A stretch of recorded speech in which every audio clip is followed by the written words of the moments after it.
शिवोहम। तो किसी ने ये सवाल किया है कि स्पिरिचुअलिटी एंड वीगनिज्म, इन दोनों में बड़ा क्या है।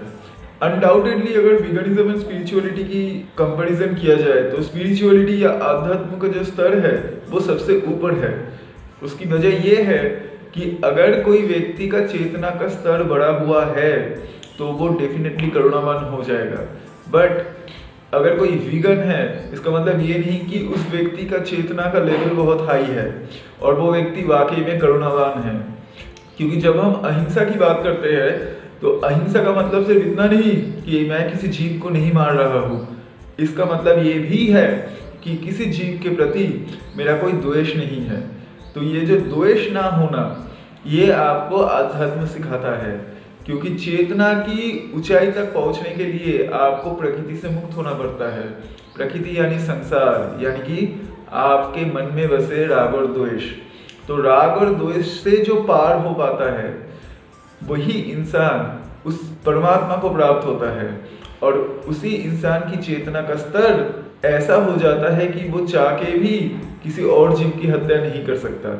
इसका मतलब ये नहीं कि वो कोई अत्याचार या अन्याय सहेगा, क्योंकि अगर तुम उसे ईंट से मारोगे तो वो पत्थर से जवाब देगा, वो उसे आता है।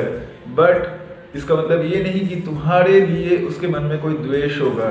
वो जानता है कि इस समय यही करना तो तुम्हारे लिए भी अच्छा है।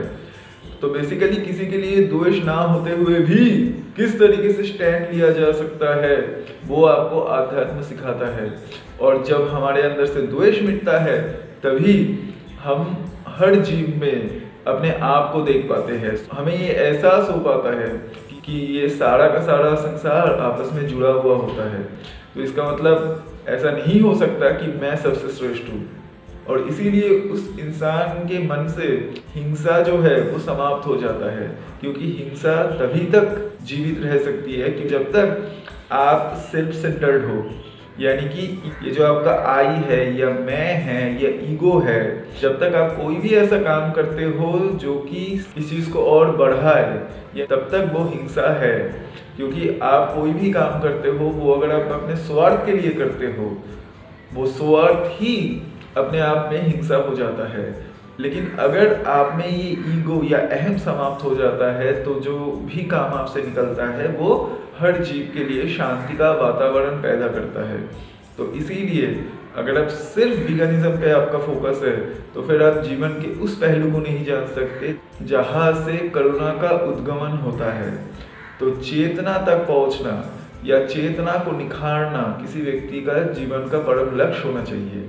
और अगर आप चेतनावान हो तो आप में इतनी करुणा और इतनी समझ आ जाएगी कि क्या सही है और क्या गलत है, फिर गलत आपसे घटेगा ही नहीं।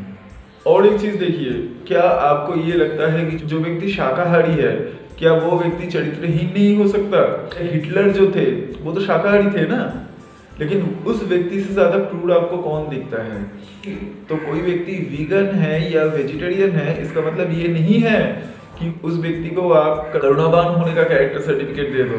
हो सकता है कि वो व्यक्ति से आप जब मिलो तो आप इस चीज़ को देख पाओ कि वो व्यक्ति अपने आप में इतना घिनौना है कि जिसके साथ आप एक समय भी बिता नहीं पाओगे। तो आप किसको श्रेष्ठ कहते हो?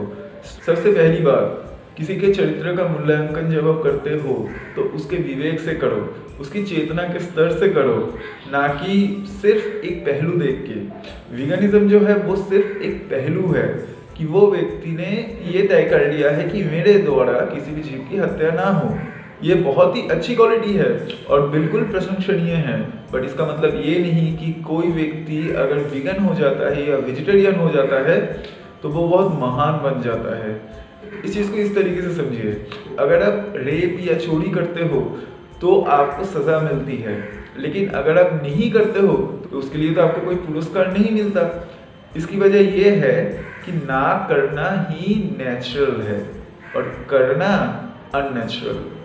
ठीक वैसे ही हर जीवों के प्रति करुणावान या सद्भाव रखना ही नेचुरल है। लेकिन हाँ, जो व्यक्ति चेतना की तरफ बढ़ रहा है, भले ही उसे कोई सर्टिफिकेट की ज़रूरत नहीं है, लेकिन अगर मूल्यांकन किया जाए तो वो व्यक्ति श्रेष्ठ होगा। क्योंकि जिसका जीवन का आधार ही चेतना है, करुणा उसके साथ रहेगी ही। क्योंकि ज्ञान और करुणा अलग अलग चीज़ नहीं होता। अगर किसी में ज्ञान आ गया तो उसमें करुणा भी आ ही जाएगा। और इसीलिए ऐसा व्यक्ति जिसके अंदर किसी के लिए द्वेष नहीं है और जो हर जीव में अपने आप को और परमात्मा को देखता है, वही श्रेष्ठ है।